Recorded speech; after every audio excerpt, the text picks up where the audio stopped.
Hello folks, my name is Mark and welcome to my channel. It is all about racing. Folks, my channel is basically about collecting GT3 and prototype 143 and 164 scale cars. I also do some 118 as well, but mainly focus on 140 series since that's where the vast majority of my collection is.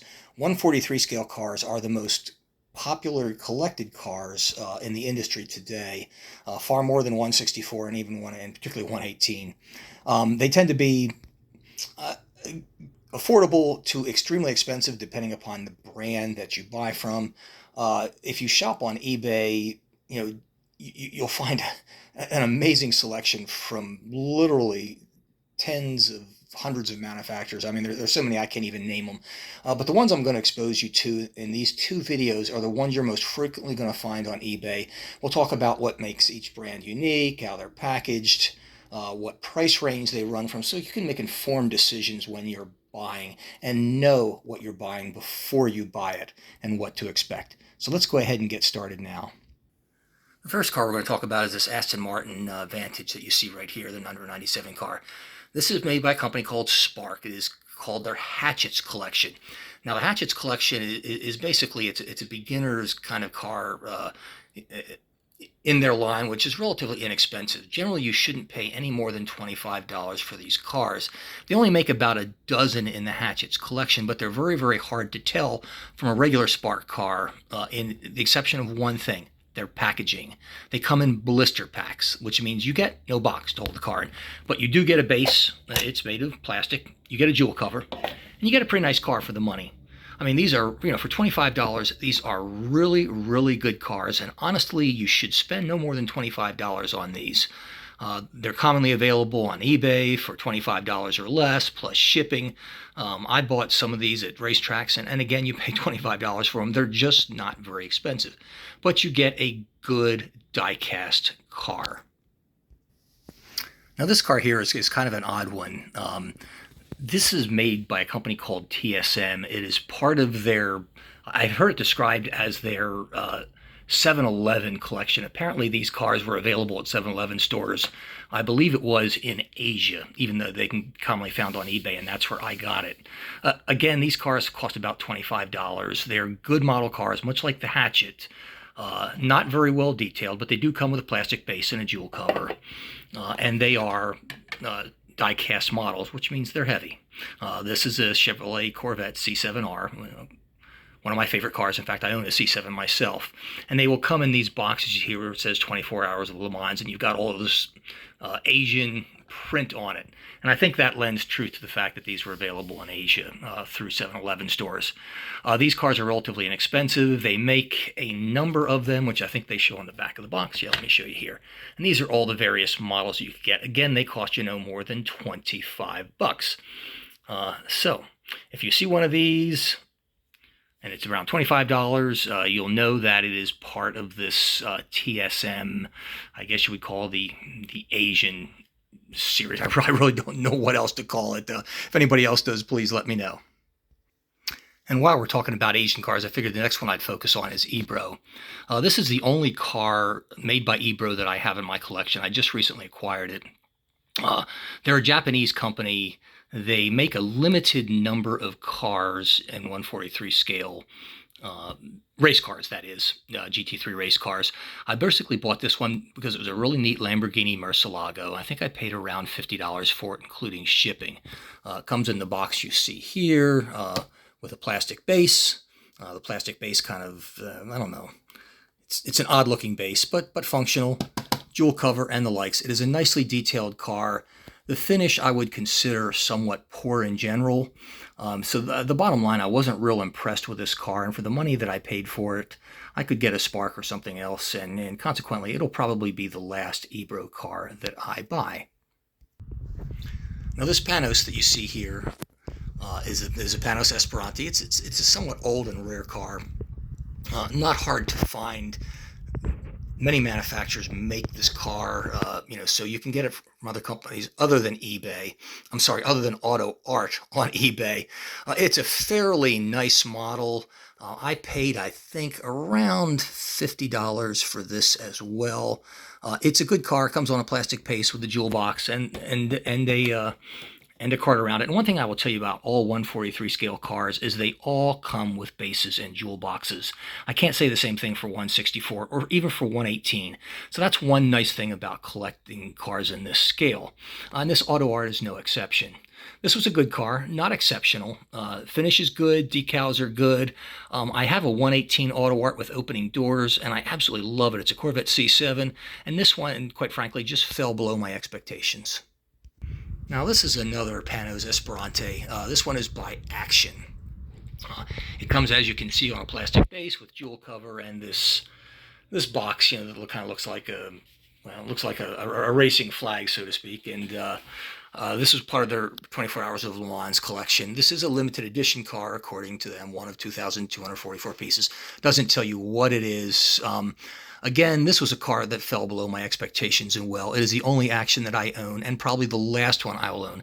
The biggest issue being, as you can see right there above the front fender well, is the huge paint chip that you have here. I generally found the paint applied too heavy on this car, really thick, and while the decaling is good and other details are good, I think the problem generally has to do with the finish. And this is how the car came in. It was brand new when I bought it with that big massive paint chip on there. So that was disappointing to say the least. But nevertheless, I'm kind of shying away from Action cars. This car I think cost me around $50, somewhere in that range. Now these two cars are really interesting. These are from an Italian manufacturer that calls themselves Bang. They claim they make high quality detailed cars, and they do make pretty nice cars. I bought these particular cars because they were Ford GTs, one from '66 and the other from '69. As you can see, they are die-cast cars. They do come on a plastic base with a jewel box. What's really unique about these is the rear engine cover opens up and you can see the engine in both cars. These are the only cars that I currently have in my collection that have opening parts.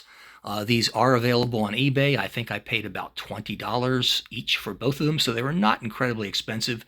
They are not bad cars. If there were more of them, I would certainly buy them. These were the only two that I could find.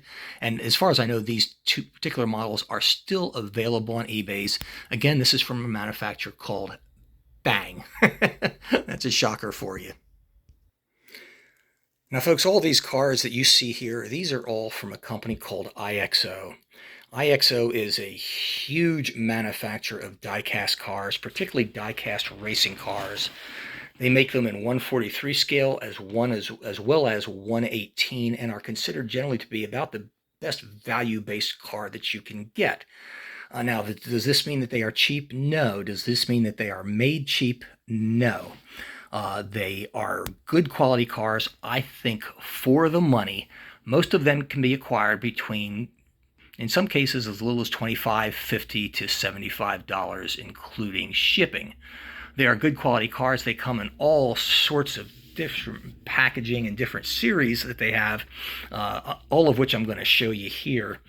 Generally, if you can't find it in IXO, you probably can't find it at all. I think the only manufacturer that makes a greater variety of racing cars in 143 scale is Spark.